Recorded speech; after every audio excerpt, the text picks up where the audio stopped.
In the year 527 AD, the Eastern Roman Empire witnessed the beginning of one of its most ambitious and influential reigns, Justinian I. Justinian ascended the throne of Byzantium, a man whose vision would reshape the remnants of Roman glory. Born in 482 AD, in a small village in what is now North Macedonia, Justinian was not born into royalty. His uncle Justin was a former peasant and soldier who rose through the ranks to become emperor in 518 AD. It was Justin who brought his nephew to Constantinople and ensured he received a top-tier education steeped in law, theology, and Roman traditions. This foundation would prove essential when Justinian assumed power, first as co-emperor and then as sole ruler upon Justin's death. From the outset, Justinian was determined to restore the Roman Empire to its former territorial and cultural grandeur.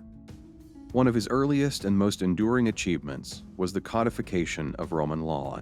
Recognizing that centuries of inconsistent legal texts and imperial decrees had become unmanageable, Justinian ordered the creation of a comprehensive legal code. The result was the Corpus Juris Civilis, or the Body of Civil Law, a massive compilation that would serve as the foundation of legal systems across Europe for centuries to come. While Justinian worked to bring order to law, his military campaigns aimed to bring back lost Roman lands. He entrusted his general Belisarius with ambitious missions. Belisarius first defeated the Vandals in North Africa, reclaiming the vital region of Carthage. Then, in a prolonged and grueling campaign, he took on the Ostrogoths in Italy, capturing Rome and eventually Ravenna. These victories were significant but costly. Italy was left devastated, and maintaining control of the newly reconquered territories proved difficult over time. Still, for a brief period, Justinian's dream of a united Roman Empire, stretching from Spain to Syria, seemed within reach. Internally, Justinian's reign was marked by both greatness and crisis. In 532, Constantinople was nearly consumed by the Nika Riots, a massive uprising that began in the city's hippodrome.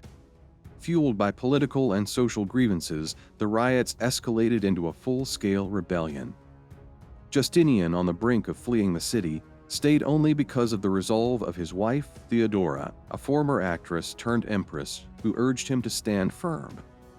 He ordered Belisarius to suppress the revolt with brutal force, resulting in tens of thousands of deaths, but solidifying his grip on power. Following the riots, Justinian turned to rebuilding the heart of the empire. His most famous architectural achievement was the construction of the Hagia Sophia.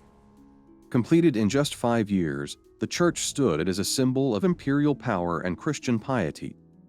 With its massive dome and ornate mosaics, the Hagia Sophia was not only an engineering marvel, but also a visual representation of Justinian's belief in divine authority.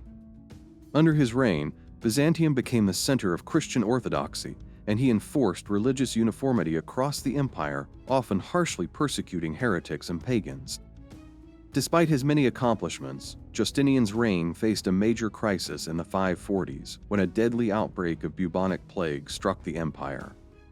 Known later as the Plague of Justinian, it spread rapidly across cities and countryside, killing millions of people and leaving entire regions depopulated.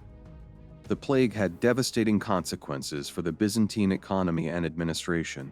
Agricultural output collapsed, tax revenues fell, and military campaigns stalled. While Justinian survived the plague himself, the empire never fully recovered from its impact during his lifetime. Justinian reigned for nearly 4 decades, passing away in 565 AD. His death marked the end of an era that had seen both the revival and the overextension of imperial power. Though many of his territorial gains were eventually lost, and his heavy taxation made him unpopular in some circles, his legacy endured.